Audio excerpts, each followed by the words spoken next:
Jaya Radha Madhava Kunja Bihari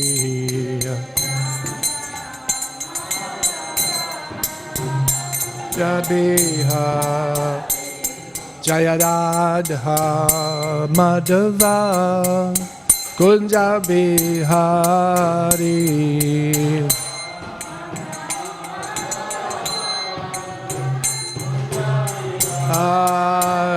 Gopi Jana Vallabha Girivardhari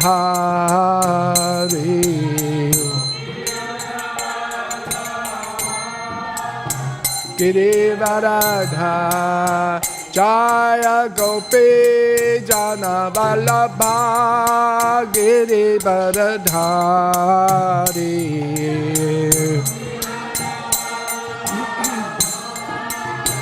Girivardha Yashodanandana Braja Janaranjana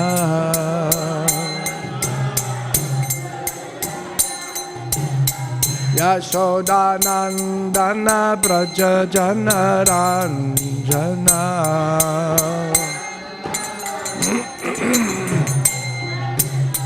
Jamuna Tira Vanachari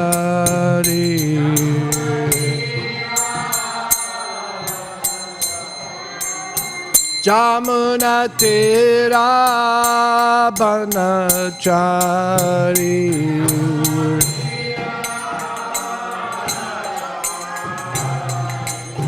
Jaya Radha Madhava Kunja Bihari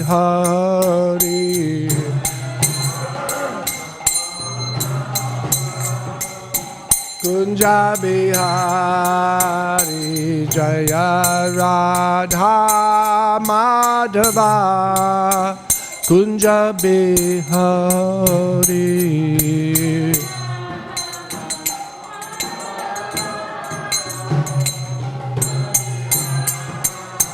Jaya Gopi Jana Vallabha Girivardhari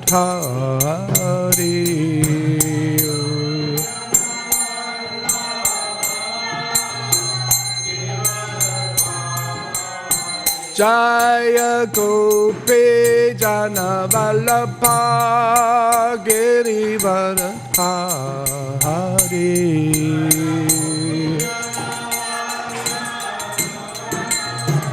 Girivardhari Yashodanandana Braja Janaranjana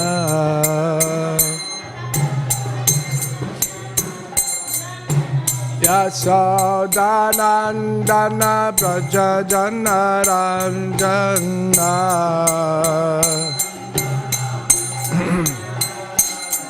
Jamuna Tira Vanachari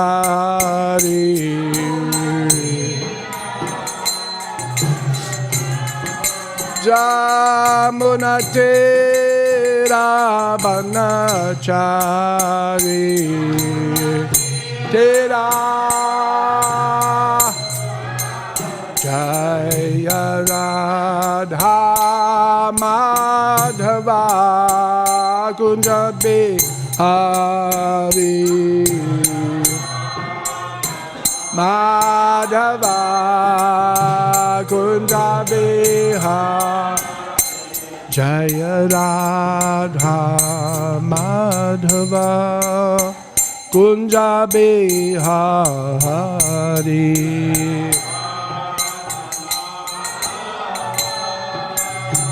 Kunja Bihari Jayam Vishnupada Paramahamsa Parivrajaka Ashto Tadasata Śrīmad His Divine Grace A.C. Bhaktivedanta Swami Maharaj Srila Prabhupada Ki Ananta Koti Vaishnava Vrinda Ki Grantaraj Śrīmad Bhāgavatam Ki Jai Namo Mishvaraya Krishna Sabala Smari Barizam Purita Namane Namo Mishvaraya Krishna Sabala Smari Bhaktivedanta Sambatana Namaste Hayagriva, is there a box of tissues there somewhere? Could you just bring them over for me, please? Yes, thanks. Thank you, thank you. I need this, I think.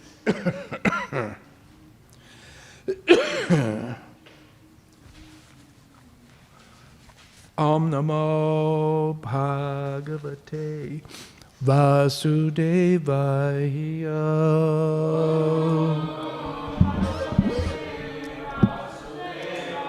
Om Namo Bhagavate Vasudevaya.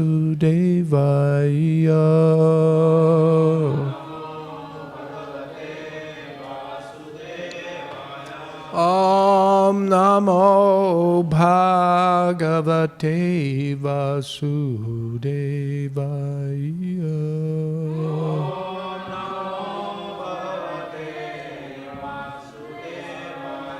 Om Namo Bhagavate Vasudevaya.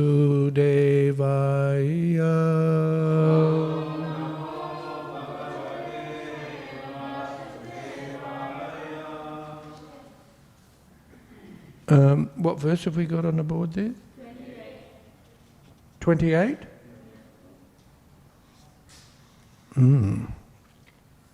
Yep.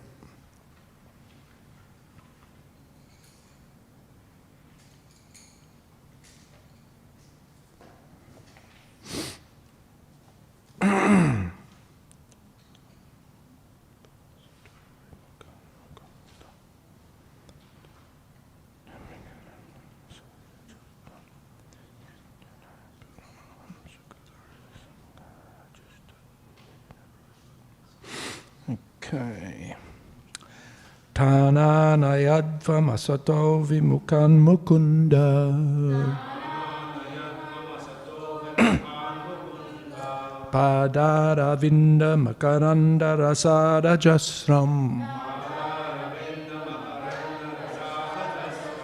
Niskinchanai paramahamsa kulara sangayar. Jushtad grihe niraya vartmani bada trishnan. Tanana yadvam asato vimukan mukunda. Padaravinda makaranda rasada jasram. Niskinchanai paramahamsa kulara sangayar. Jushtad grihe niraya vartmani bada trishnan. Tanana yadvam asato vimukan mukunda. Padaravinda makaranda rasada jasram. Niskinchanai paramahamsa kulara sangayar. Jushtad grihe niraya vartmani bada trishnan.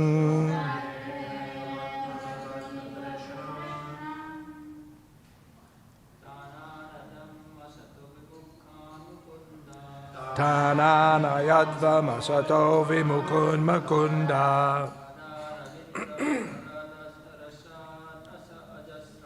Padaravinda makaranda rasada jasram. Niskinchanai paramahamsa kulara sangayar.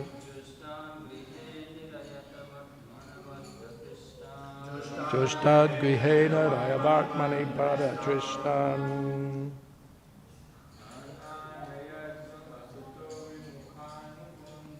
Tanana yadvam asato vimukan makunda.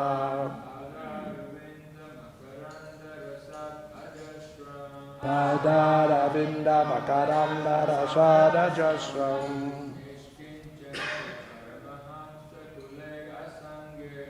Niskinchanai paramahamsa kulara sangayar.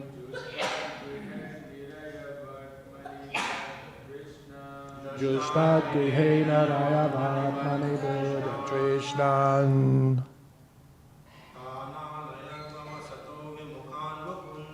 Tananayadvam asato vimukan makunda. Padaravinda makaranda rasada jasram.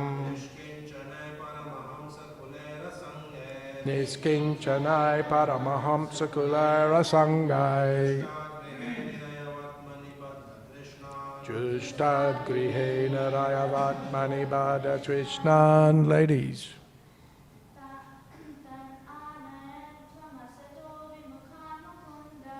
Tananayadvam asato vimukan makunda.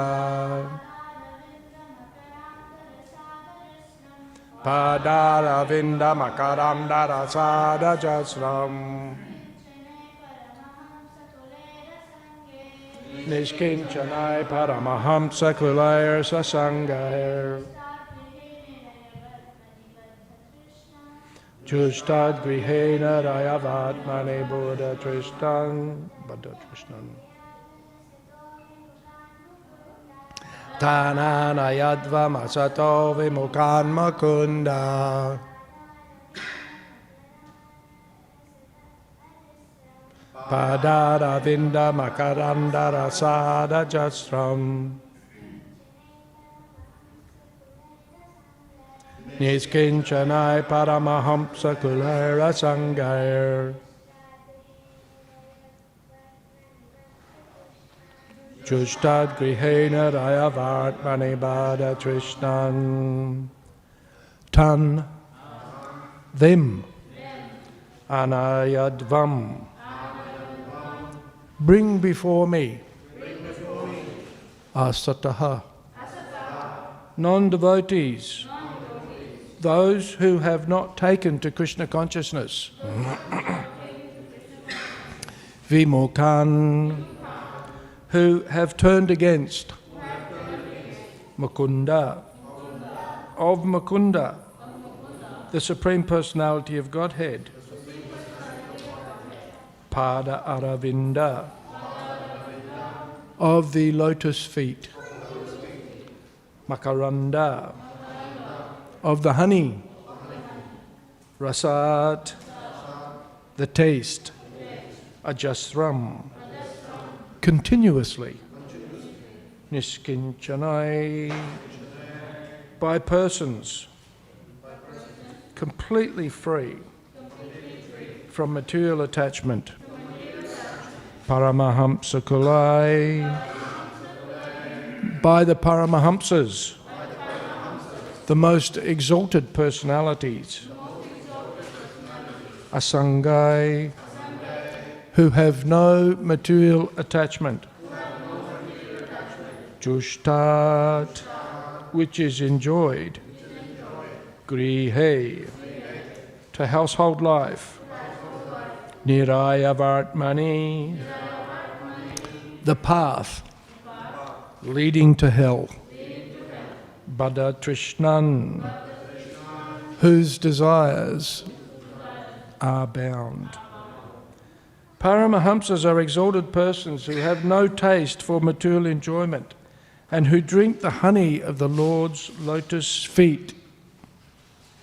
My dear servants, bring to me for punishment only persons who are averse to the taste of that honey, who do not associate with Paramahamsas and who are attached to family life and worldly enjoyment, which form the path to hell.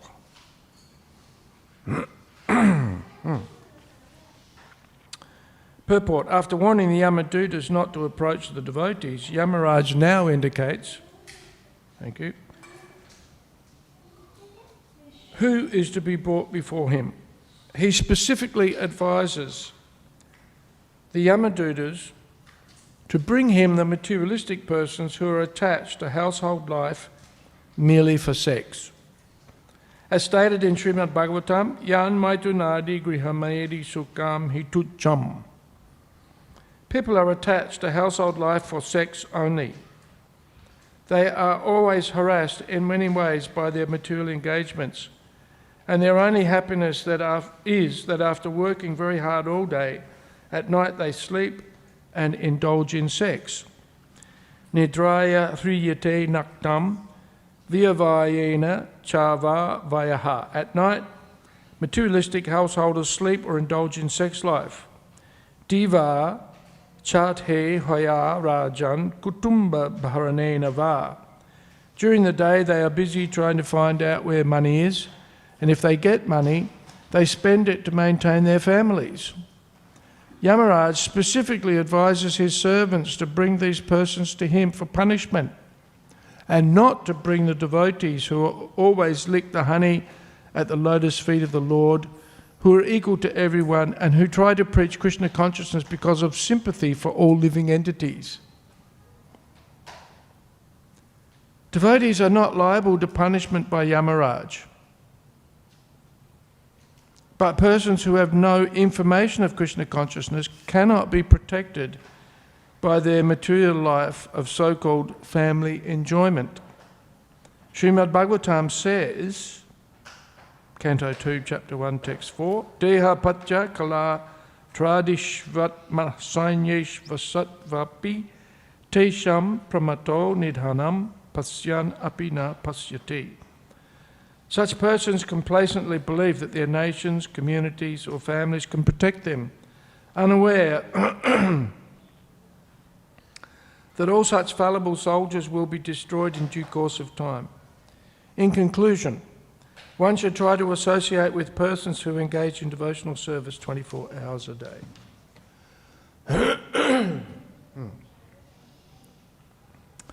Om Jnana Timirandasya Gunanjana Salakaya Chakshurun Militam Jena Tasmai Shri Gurave Namaha Sri Chaitanya Manobishtam Stapitam Jena Bhutale Svayam Rupa Kada Mahayam Dadati Svapadantikam Mokam Karoti Vachalam Pangum Langayate Girim Yad Kripa Tamaham Bande Shri Gurum Dinatarinam.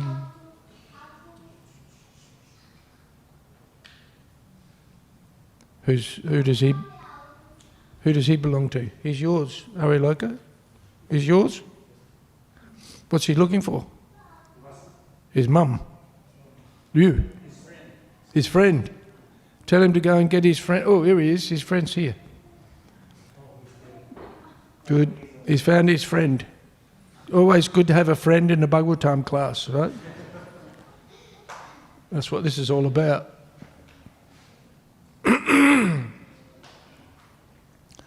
If there's no friend in the Bhagavatam class, then you're lost.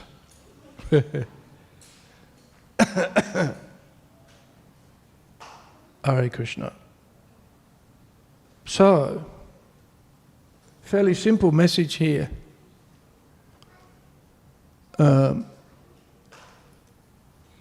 Prabhupada has kind of inverted this into choice. You know, what defines a devotee? And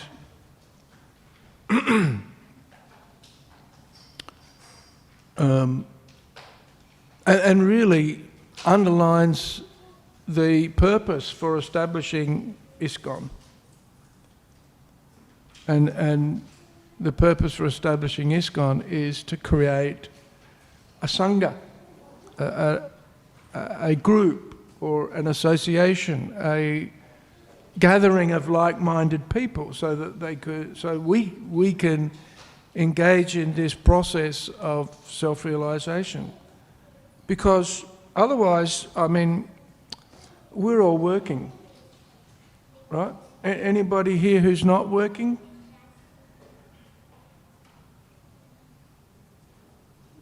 Apart from the kids. And you're all working anyway. Going to school? Yep. So we're all working, right? And obviously we have families, so there's a lot of similarities between what we do and what the ordinary persons do. Right? Some of us, we're working very hard. And what's the purpose of working hard? Tell me. Make money. Yeah. Anybody lost sight of the fact that we're working hard to make money? Otherwise, why would you do it? Right?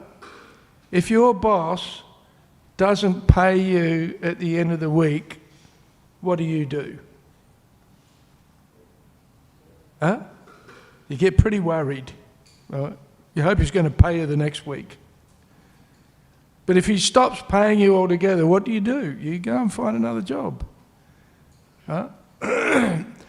And what do we do with that money? What do we do with that money? Maintain family. Yeah, some of us are maintaining more than one family. Right?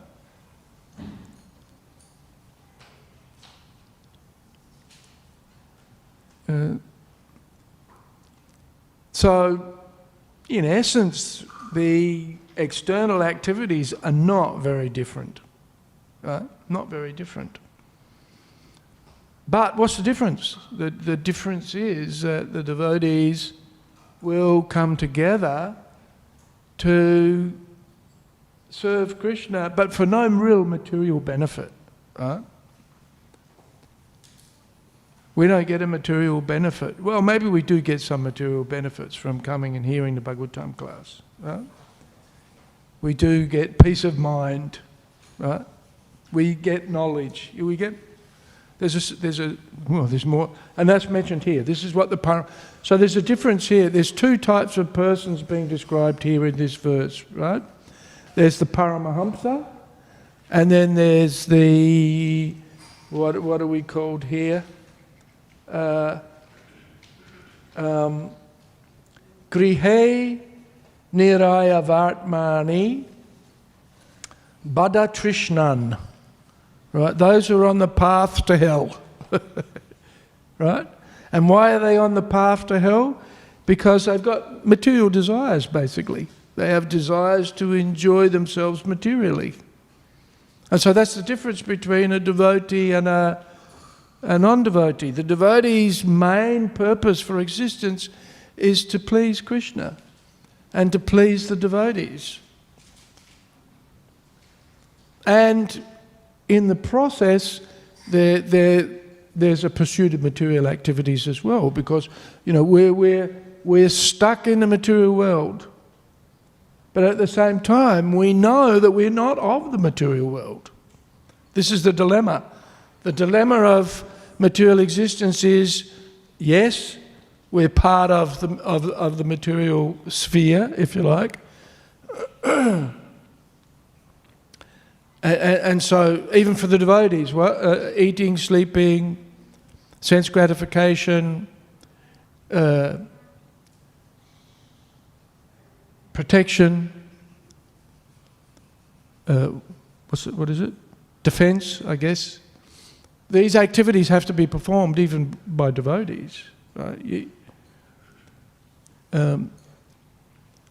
But the focus of the devotees is different. It's aspiring for or working towards where the balance between material and spiritual is negligible, right? And so therefore then material life, if you like, needs to be pursued. We've got to go and work. We've got to eat. We've got to sleep. You can't, even Prabhupada makes the point, there are those who try to renounce everything and go to the forest or go to a secluded place, but what do they achieve? They're still not able to purify themselves, and so still material desires remain. Which is why Krishna says to Arjuna, what can repression accomplish? Better to take those natural proclivities and natural tendencies and engage them in a positive way in service to Krishna. This is how we get the balance. we are going to act. If we don't glorify Krishna, then we'll be glorifying someone. What is it in Indian culture? Who do we glorify in Indian culture? Or in any culture? Who are we glorifying at the moment? Sports stars. Yeah, whoever can jump on skis the longest, or do a half pipe with so many spins and twirls, right? I mean, when you look at it, it's kind of like, what? Is that the pinnacle of human existence? I used to see the monkeys at the zoo do this kind of stuff, right? Or it's politicians, or it's musicians, right? These are the people that we will glorify. But we take that propensity, and rather than glorify really insignificant achievements by insignificant people, really, we glorify the Supreme Person. Of course, and it's very interesting because we're living in a culture where most of the people think that God doesn't exist. This is how diametrically opposed that Krishna consciousness is to materialistic effort and endeavour. Most of the people don't, there is a small proportion, but the majority don't.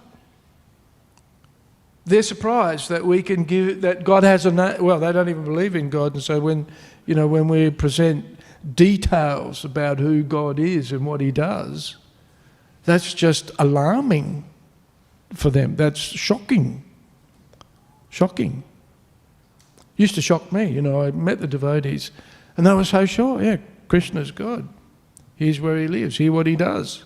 So like, whoa! How do you guys know that? Huh? Where do you get that stuff from?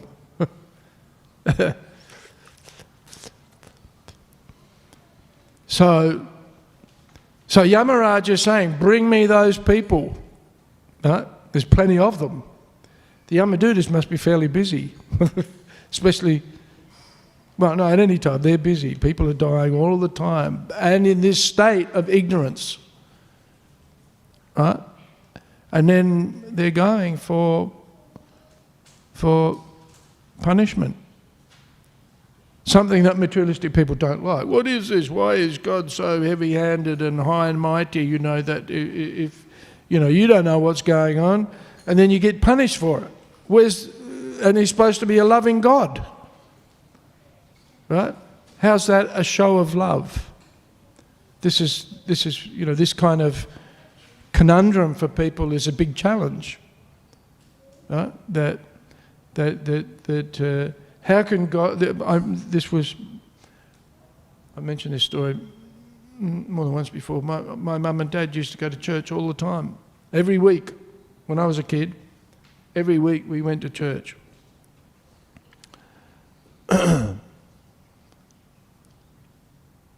In fact, I used to serve on the altar on Wednesdays when we were living at Port Pirie. I was an altar boy, which means you're kind of like the servant of the priest. Every Wednesday morning, I have to wake up at 6 o'clock. I guess my parents persuaded me to do it, but I also liked the priest. He used to teach religious instruction, and so we used to go. So my parents every week. Then I noticed later in life that my parents stopped going to church, and I asked my mum, "Why don't you go to church?" And my mother said to me, she said, I find it hard to believe in a God who's good, and there's so much suffering in the world. Why is that? Huh? I had to explain to my mum, well, it's not God's fault, Mum. It's what people are doing. You know the laws of physics. As for every action, there's an equal and opposite reaction. This is just a law of nature, and even within the Christian teachings, we have this, as you sow, so you shall reap, right? Which is like the farmer plants his seeds, tills the land, plants the seed, the rains come, and then up comes the crop, right? But this is a big challenge for the materialistic people. They want to blame, if God exists, then they'll blame him for everything that goes wrong and not want to accept responsibility for themselves, right? But this can be a real challenge, these conundrums for people who have no faith in God. Yet, according to the plans, according to the systems, this is how one is rectified. It is one methodology for rectification. And what's that? What's it called? Starts with a P. Punishment. Punishment, according to the universal laws. And reactions for one's deeds. It's not very difficult to understand, actually. And for the devotees, even Krishna mentions this in the 6th chapter of the Bhagavad Gita, that devotees will naturally seek out the association of those engaged in glorifying Krishna. I think they're okay. They're okay for me. Anybody else disturbed by a little bubbling down there? It's only bubbling, it's not howling or...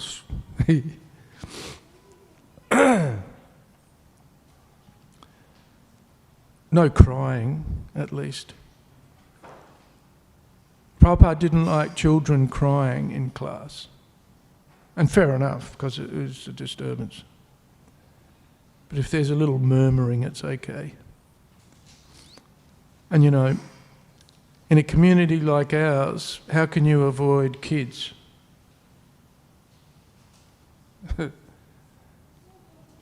Hi, Griever, how can you avoid kids? I don't think you can you? No. Now, so,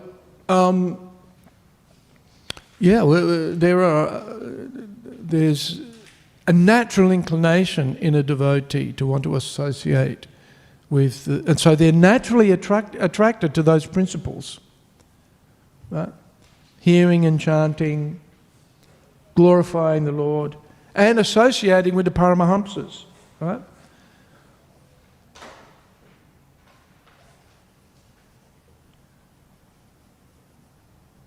So Yamaraj is saying, don't bring the Paramahamsas, obviously, and also don't bring those who associate with the Paramahamsas, those who aspire to be Paramahamsas.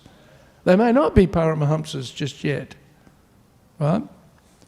But because they're on the path of perfection, then they still have faith in God. Right? Those who have faith.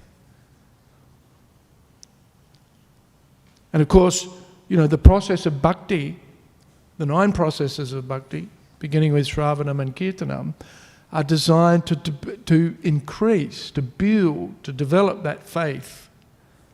This hearing and chanting especially is the process by which the devotees build faith and understanding and commitment, right? Commitment to chanting Hare Krishna, to following the principles, to understanding the philosophy, to understanding the subtle aspects of, it's pious to go to a temple and pray to God, right? It's pious. But a lot of people just go to the temple, or any temple, demigods in India especially, and they're just praying, Ganesh ji or whoever, Ma, they're praying, give me wealth, give me influence, give me fame. It's pious because they believe in a higher being, but are self-motivated. Right? It's just to get things for yourself. Right? Whereas Prabhupada explains that a higher principle is recognize God, but want to serve. You know, devotee understands, I'll be looked after, but let me serve you, Krishna. And of course, you know, that's really the premise upon which our society is based. So those devotees who have natural affinity for the process of the 9 processes of devotional service and to associate with the Paramahamsas, and by that association gradually build their love and affection for Krishna, become Paramahamsas themselves. Yamaraj says, don't bring me any of those people. Only bring me those who deserve to receive the consequences of their actions, even if it's out of ignorance, right? Prabhupada makes a point. If you put your hand in, or a baby, well, you know, right? But say if a baby doesn't know that if you put your hand in fire, you get burnt, right?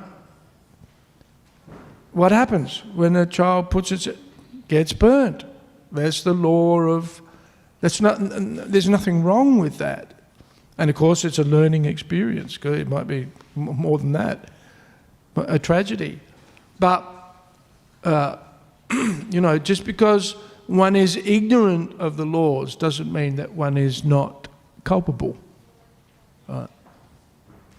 And why the association of the devotees is so important, because basically what Prabhupada says here, you know, the final conclusion, what does Prabhupada say in the final sentence? In conclusion. So it's fairly clear to work out what Prabhupada's talking about here in this purport. There's always some giveaway lines in Prabhupada's purports. So if you want to find out what he's saying, one of the opening lines Prabhupada will say is, in conclusion, one should try to associate with persons who engage in devotional service 24 hours a day. Yeah. So this is our purpose. This is the purpose of ISKCON, of the International Society for Krishna Consciousness, is to create an environment where we can be engaged in devotional service 24 hours a day. Right? Even sleeping is devotional service. If we're resting the body to do some service tomorrow or today or whenever, right? Even our sleeping, our dreaming can be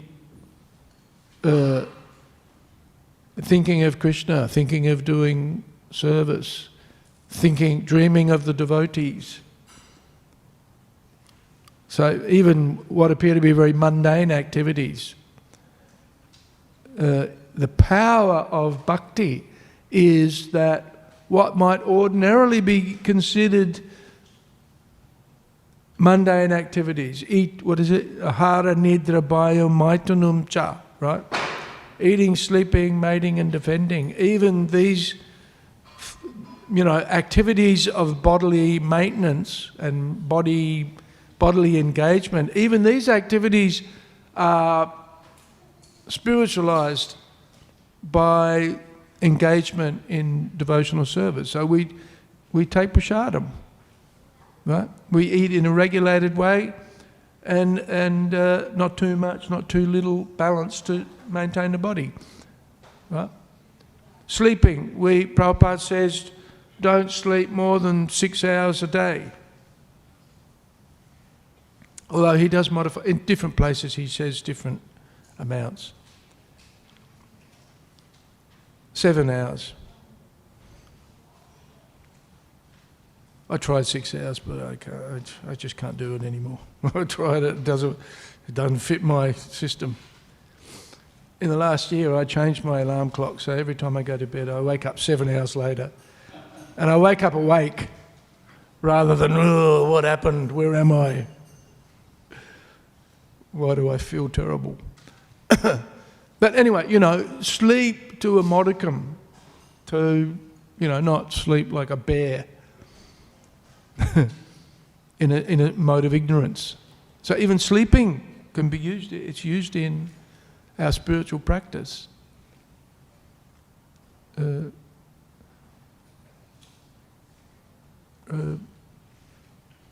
Even having children is done in devotional service is purified, spiritualized,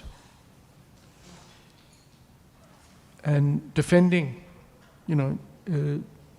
protecting ourselves so that we can do our service it's purified by engagement in devotional service. So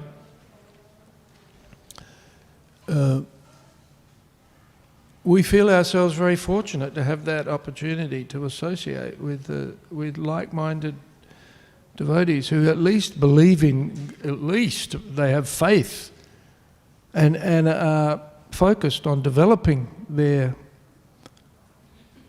Krishna consciousness, and they get their satisfaction from hearing and chanting, hearing and glorifying Krishna, which is the mood of the Paramahamsas. These are the type of, the first qualification for a devotee, recognized by Lord Chaitanya, asat sanga tyag, the devotees give up material association. And it's very much in sound vibration. Prabhupada says, we associate by sound. He said, this is the reality of existence. Prabhupada says that the body is not very important, actually. Of course, without it, you can't exist, so it's definitely important. But in relationship with associating with the devotees, the important thing is then having hearing, basically hearing. And it's interesting, we can do that, just like there are probably devotees now listening to class. Right? They're not able to, not hear, but they're listening. And that's more important even than seeing, is hearing. Sometimes people say, seeing is believing. But not always. Not always. Have you heard of what they call deep fakes? Technology now where they marry a couple of algorithms to create the sound and images of a person, but it isn't actually them. Right? And then criminals use this technology to influence companies, especially big companies, to send them money, right? They will send an email in the chief financial, or say in the CEO's name or whatever, to the chief financial officer, saying, there's an important payment that we need to make to XYZ, right? Then what they will do is they'll get somebody impersonating the voice. They've already captured the voice and are able to simulate it, right? And then ring up. And with that voice, then convince the person that actually it's his boss when it's not. This is pretty... So this article that I was reading, because cyber risk is a big risk at the moment. Millions of... How many times a week do you get rung up by somebody who wants to tell you that your internet is not working properly and can you turn on your computer so they can help you find out what the problem is? And in the process steal your bank account details. Right? How many of you have had that? I get it at least once a week. At least once a week I get somebody ringing me up to tell me that my computer's been infiltrated by somebody and they want to help protect me.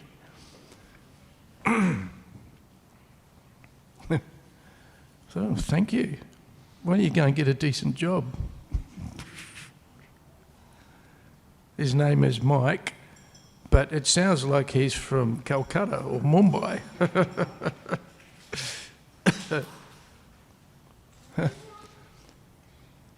So seeing is not believing, right? Even hearing is not believing sometimes in this situation. You need to check, right? We don't just hear from anybody. We are selective about who we hear from. So there are people who are out to cheat us, right? But Prabhupada says the most important, once we've ascertained the validity, right, of a person, and this is really critical to spiritual life, is finding the right association, right? What Prabhupada says, we need to find a bona fide spiritual master. We need a bona fide sangha. Right? And we test it. Right? Like Smith was saying to me the other day, I mentioned this in class the other day also, Smith was saying, there's so many people around here who want to tell you what to do. I said, yep, this is the Hare Krishna movement. Every Hare Krishna is a guru and they'll all tell you what to do. But, you know, you need to have faith in who's telling you. Right? You need to have. And you need to know that that person knows you. Right? So Prabhupada recommends, in a few places, he doesn't emphasise this, although he does say, you know, when you go to the marketplace and you want to buy some pots for the kitchen, right? You tap them, you pull them a little, you know, you test them to see whether they've been constructed properly or not. Right? So similarly also, in the association of the devotees, we should test to see who's giving you good advice and who's not. I used to get so bewildered because the personalities that we had in this temple, you know, I used to have Sangana, Bhakta Mark in those days. Oh, Aniruddha, what are we going to do? You know, so he would always be telling me or asking me, he was always in a state of confusion. And then I had, I guess I shouldn't name names, but other devotees who used to constantly focus on the, you know, the fifth canto of the Bhagavatam and the hellish planets and what was going to, you know, and that the earth was flat, right? You know, the earth is flat. So I was like, whoa, okay. Got the bewilderment from this guy, and the earth is flat over here, and I used to think, what have I done? What happened? So, yeah, we need to hear from the right sources, and we need to test those sources also. We don't just accept anybody as being a valid source of information. Even amongst the devotees, we have to be a little selective. Got to work out what's going on around here. But in principle, this is why Prabhupada established our society. I'll read you something. I read a few things just before coming, and it was very interesting. What Prabhupada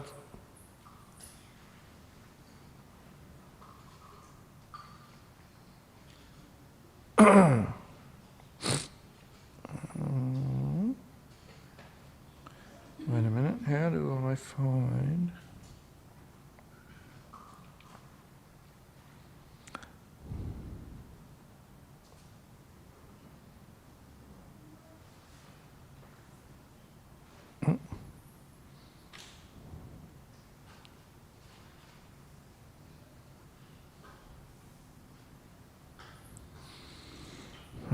Oh, here we go. Very good.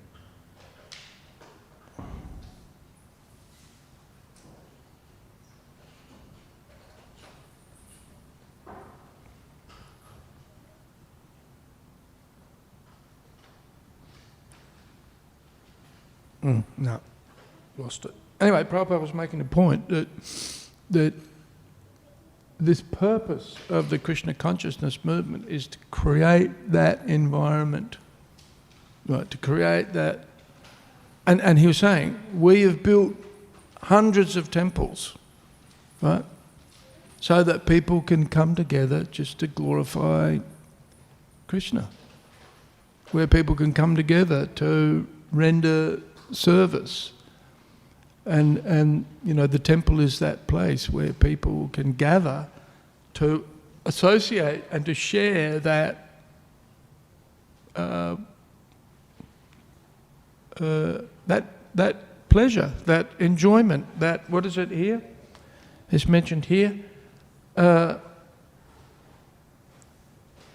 Makaranda, isn't it?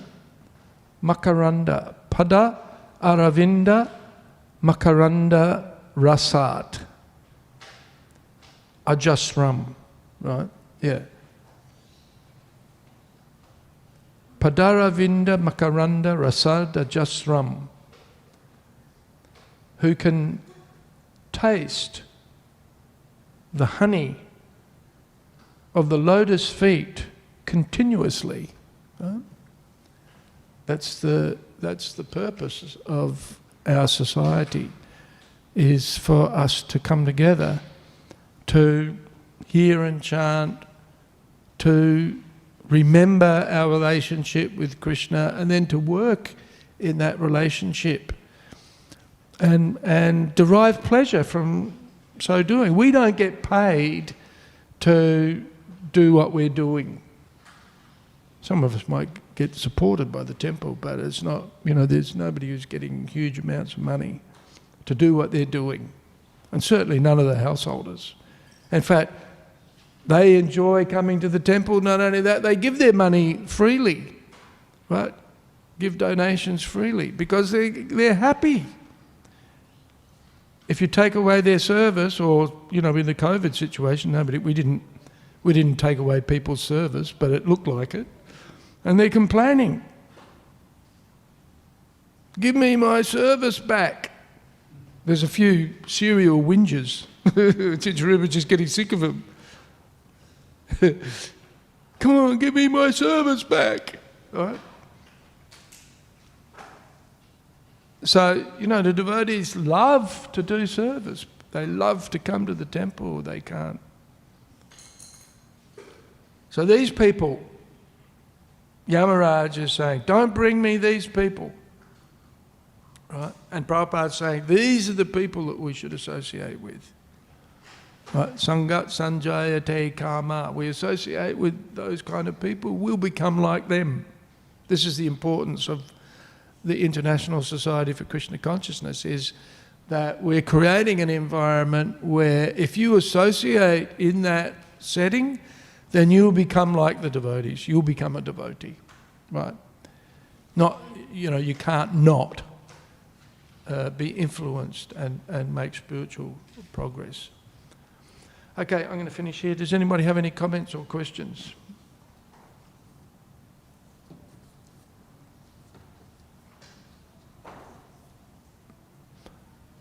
Mahatmaji, Gopal. Thank you for the class, Prabhuji. I just had a question. So, who we see as demons are people that hate Krishna. What was the first? People like in pastimes of Krishna, like demons. Yes. In like Kali Yuga, the people that atheists or whoever hate Krishna with the, Yes. like they really hate him. And Yes, they're going to meet Yamaraj. yeah, but they're always thinking of him. So They're always thinking of Krishna. yeah, so they're always thinking of him, but it's the way they hate it. So Yeah. do they, at the end, if they're still, when they're about to die, they're still thinking of Krishna, but they're still toward, like, they're still hating him? Do they go? Well, I think people like that are pretty rare, to be honest.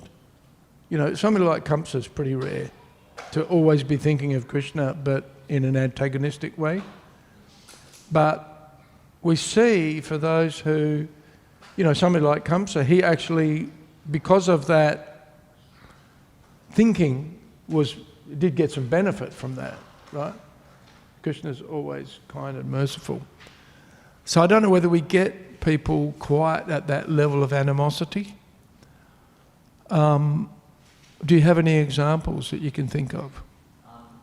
A person that always says that they love, but then they always read scriptures like the Bhagavad Gita, Śrīmad Bhāgavatam, stuff like that, but they always say that they love. So like, I forgot what they were called, but they at one point they're always thinking of Krishna, always reading scriptures of Krishna. Yeah, but they deny his personality. You mean atheists or impersonalists? Yeah, there's impersonal. Do they get to see Yamaraj? That's a good question.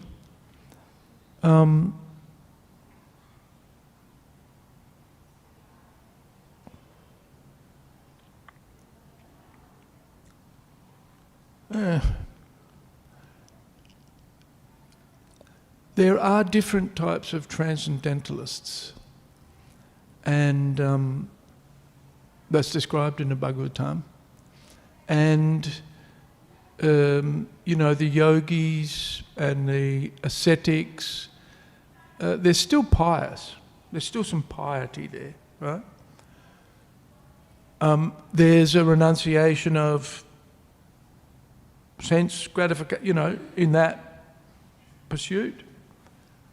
So there's certainly a degree of elevation in that type of, even though there's animosity towards Krishna, there's attraction to the making some spiritual progress, right? So I think you could say, I'm speculating here, well, let's hear from others, but I would suggest that perhaps not, right? Because there's that they're not engaged in gross sense gratification, right? The Gyanis. And so,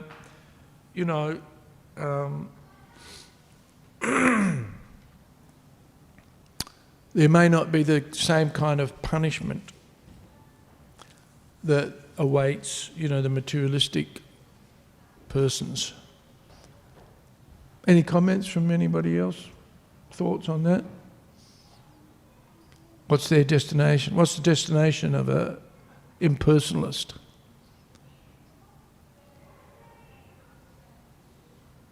Takes birth amongst a bunch of impersonalists. Just continuing from what he has just mentioned. Just continuing from what he has mentioned. Yes. Yeah. That there are some transcendentalists who accept the personality of Krishna, but they are more attracted towards the impersonal feature. The impersonal feature. Yeah. Yeah.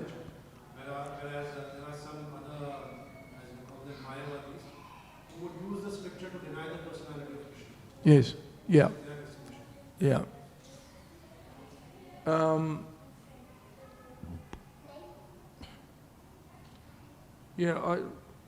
Prabhupada doesn't really mention what their destination is, other than that they may be elevated to a impersonal position, but will fall down eventually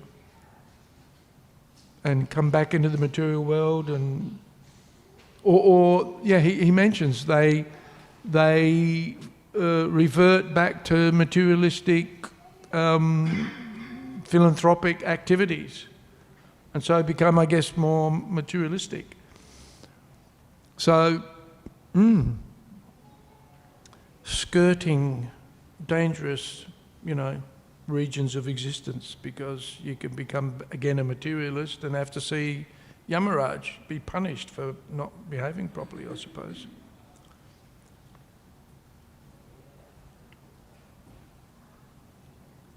If that's the case, and that's what Prabhupada says, they fall back to materialistic activities, right? And so if you're falling back to materialistic activities, then that means the Yamadutas might be paying you a call at the time of death for a bit of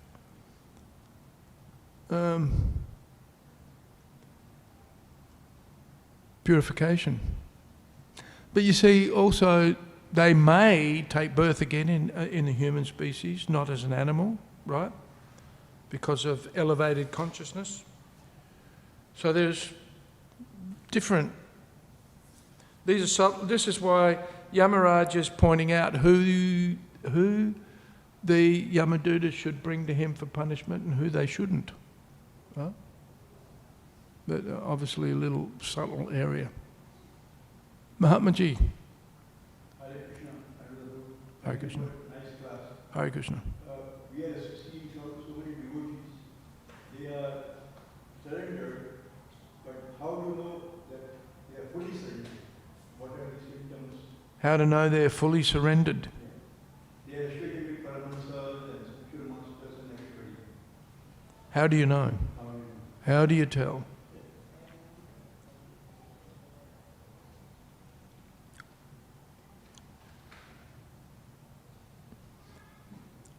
There are qualifications by which one can determine who's an advanced devotee and who's not.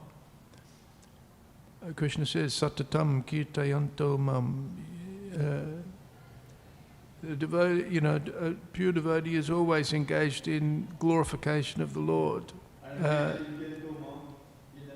They have a firm vow. They've taken, yatantascha drida brataha. So there are qualifications by which we can identify someone or individuals as being dedicated, fully dedicated, but how do you tell who's fully dedicated, right? You have to look at a person's, you have to look at an individual's life almost to work out what's going on.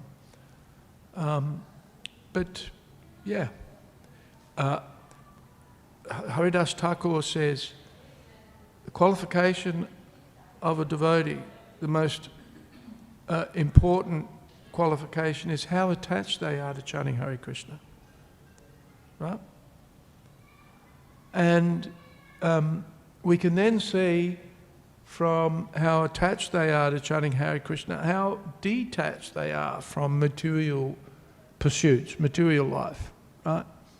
And then, as another measure, how attached they are to rendering service, to just doing service, right?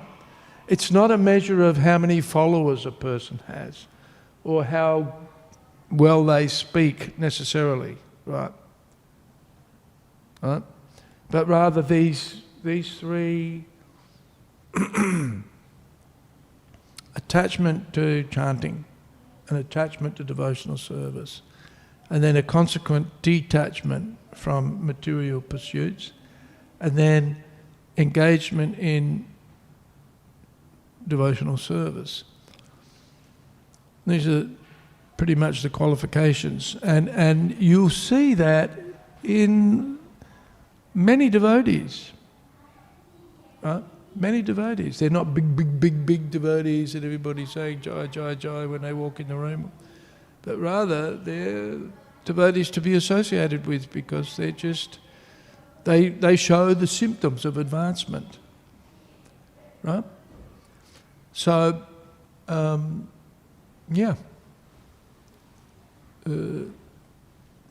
chants Hare Krishna, avoids materialistic association and materialistic pursuits, and likes to serve.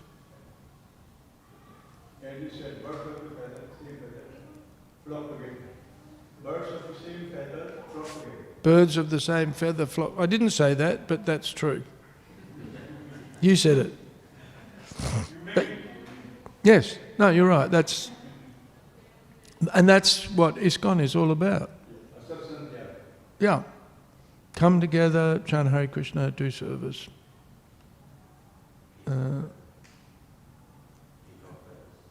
Peacock feathers? Peacock feathers. Well, Krishna has peacock feathers. We don't, but he does. Peacock feathers. More attractive. More attractive. Yeah. Sugade, what's your thoughts on how do we tell who's advanced or not? Yeah, I think you summed it right. It's just how Yeah, how attached they are to Krishna. And also detached from, yeah. And so it can be in the, in any devotee, most devotees actually. Like I'm always amazed, Sudhir works so hard at Gopal's, and then he comes to the temple, and what does he do? He hops in the kitchen. But he likes to cook. He likes to cook for the devotees.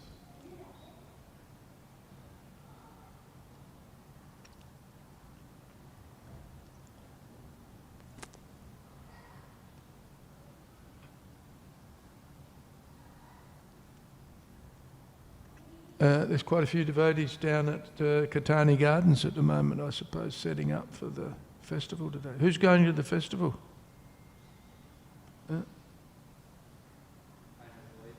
It's going to be pretty darn hot. And yeah, no, me too. I'm resting most of the. I spent the last week. I spent more time in bed this week than I think I've been out of it.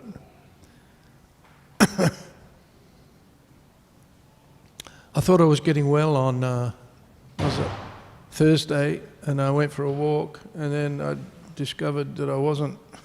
I spent the next 2 days back in bed, but a lot better now. Okay, any other comments, questions, thoughts? Hare Krishna. Grantharaj Śrīmad Bhāgavatam ki jai, Srila Prabhupada ki jai.